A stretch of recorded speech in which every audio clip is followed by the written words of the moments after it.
On va y revenir tout à l'heure. Mais avant cela, nous allons faire la revue de presse. Oui. La revue de presse comme d'habitude.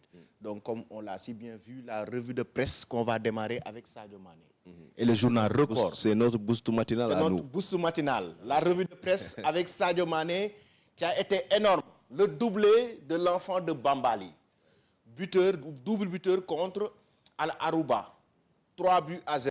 Un but de Cristiano Ronaldo sur penalty et Sadio Mané qui marque un doublé. Un doublé vraiment qui signifie quelque chose en fait. Parce qu'il y avait pas mal de critiques envers Sadio Mané ces dernières semaines. Il n'est plus performant, il est peut-être en fin de carrière. On l'a vu, il est performant. Il a marqué le week-end dernier. Et ce week-end, Sadio Mané a aussi marqué avec son club d'Al Nassr, le club saoudien, ce club de Cristiano Ronaldo. Ça fait la une, notamment du journal Record. En même temps, le journal Record revient sur le match qui aura lieu au stade de Diamniadio entre le Sénégal face au Malawi le 11 octobre et le début du rassemblement des Lions ce lundi. Ceux qui nous suivent, vous pourrez regarder en direct la première séance d'entraînement de Pape Thiaw. Aujourd'hui, sur Eric Faf TV, vous aurez la première séance d'entraînement de Pape Thiaw en direct. Le journal Record qui fait la fixation sur Sadio Mané, mais en même temps, ce n'est pas seulement le journal Record. Il y a un autre journal qui fait aussi la fixation sur Sadio Mané. Il s'agit de Rewmi Sport, qui signe un doublé. Al Nassr enchaîne contre Al Arouba. Un doublé qui vraiment fait satisfaction, qui fait beaucoup de bonheur aux joueurs sénégalais, mais aussi à toute la population sénégalaise, avec cette période très difficile que rencontre l'équipe nationale du Sénégal, que traverse l'équipe nationale du Sénégal. Ce doublé vraiment va rassurer un peu les supporters, parce que Sadio Mané reste quand même le leader technique de l'équipe nationale du Sénégal. Grâce à Sadio Mané, on voit une très grande équipe du Sénégal. S'il marche, le Sénégal marche. Parce que c'est normal, c'est Sadio Mané, c'est le leader technique, c'est lui qui règle la situation à tout moment. Donc s'il est en forme, c'est au bénéfice de l'équipe nationale du Sénégal. Et là, il va débuter ce rassemblement dès ce lundi. Et en Super League, on nous parle de forfait pour qui? Ismaïla Jacob. Mais il y a une polémique concernant le forfait de Ismaïla Jacob. Parce qu'il a été remplacé dans la liste de la sélection pour blessure. Ismaïla Jacob titulaire ce dimanche avec Galatasaray. Effectivement. Je pense qu'il y a eu un problème de communication au niveau de la fédération. La fédération devait quand même préciser qu'après le match de Galatasaray, Ismaïla Jacob doit profiter de la trêve internationale pour subir une intervention chirurgicale. Raison pour laquelle il est forfait contre le Malawi. Et il y a le journal Oui Sport, je pense bien qu'il a évoqué, non, c'est Tribune Sport, qui a évoqué donc Ismaïla Jacob forfait. Abdou Aziz Ndiaye en renfort. Abdou Aziz Ndiaye, joueur de Jaraaf, qui vient pour renforcer notamment l'équipe nationale du Sénégal avec le forfait de Ismaïla Jacob. Donc il y a eu cette polémique ce week-end, ce problème de communication, comme je l'ai dit tantôt. Pourquoi? Parce que en réalité, Ismaïla Jacob est forfait, mais aussi il va être remplacé par Abdou Aziz Ndiaye.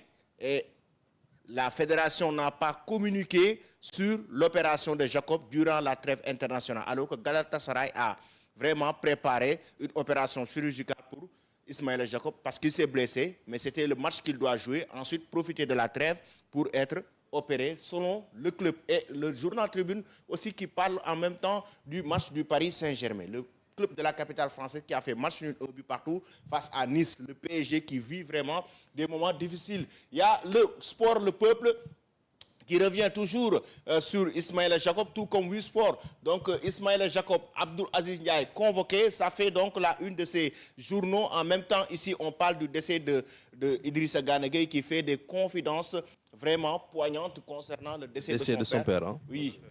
Donc là, on le voit.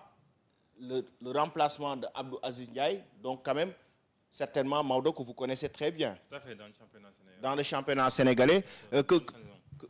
Que savez-vous d'Abdou Aziz Ndiaye? Moi, je pense que c'est un jeune pétri de talent. Il monte en puissance. Aujourd'hui, il est bénéficié de cette sélection. Ça peut lui donner encore beaucoup plus de confiance, mais d'être sélectionné en équipe nationale A n'est pas donné à tout le monde. Donc, ça veut dire que lui, la saison qu'il a fait et la pré-saison qu'il est en train de faire avec Malik Daf est tout à fait remarquable. Effectivement. Donc, s'il vient renforcer l'équipe nationale du Sénégal, c'est important. C'est au bénéfice de Jaraaf, c'est au bénéfice du joueur. On va continuer toujours avec un autre journal. Il s'agit toujours de Ismaïla Jacob, mais cette fois-ci, c'est pour la presse catalane. Mon équipe a encore Ça gagné. parle Barça. Ça parle Barça. Mon équipe a encore gagné. Ah oui. 3-0. Le grand Barça. Avec un triplé de Robert Lewandowski. Lewandowski explosif. Un triplé de Robert Lewandowski. Mais c'est ce qu'on attend de lui aussi.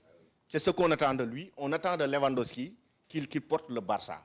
Parce qu'avec son expérience, avec son talent, Lewandowski, avec tout ce qu'il a fait dans le football, les 50 buts qu'il lui mettait lorsqu'il était au Bayern Munich, lorsqu'il était au Borussia Dortmund, c'est ce qu'on attend de lui. Un très grand Robert Lewandowski. Il nous marque 3 buts, un triplé face à Alaves et le Barça est leader de la Liga. Et ça, c'est ce qu'on veut voir du club catalan, du club Blaugrana. Et sport, et en même temps, il y a Mundo Deportivo aussi qui évoque cette victoire. Mais le journal Marca, de son côté, revient sur la grosse désillusion du club merengue et de la grosse blessure de Carvajal. Il est obligé de faire une opération et le Real est obligé de voir le mercato un jour capable de remplacer Carvajal parce qu'il restera des mois sans jouer. Rupture de ligament. Carvajal s'est gravement blessé. Donc ce week-end avec le club de la capitale espagnole. Il y a Marca, il y a AS qui l'a aussi évoqué. Ça fait en tout cas la une de la presse espagnole. Du côté de l'Angleterre, avec The Mirror Sport qui revient sur l'avenir de Erik ten Hag. C'est compliqué. Plus compliqué que le PSG. Hein. Plus compliqué que le PSG. Ouais, j'imagine. Mais qu'est-ce qui se passe avec Manchester United? Moi, je ne comprends pas.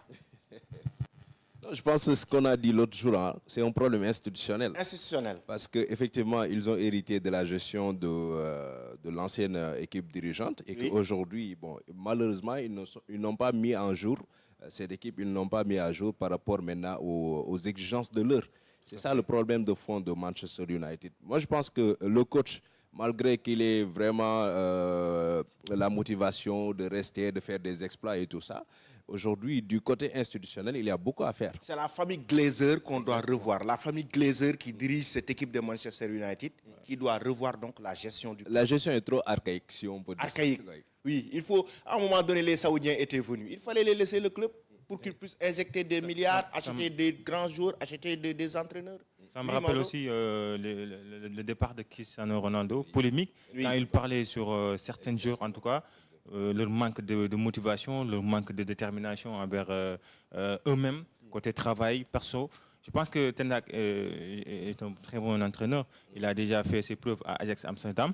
Mais aujourd'hui, comme tu l'as dit, c'est interne, mais aussi les joueurs, certains joueurs s'impliquent là-dessus par rapport à cette chute des Mancuniens. Manchester reste une équipe légendaire.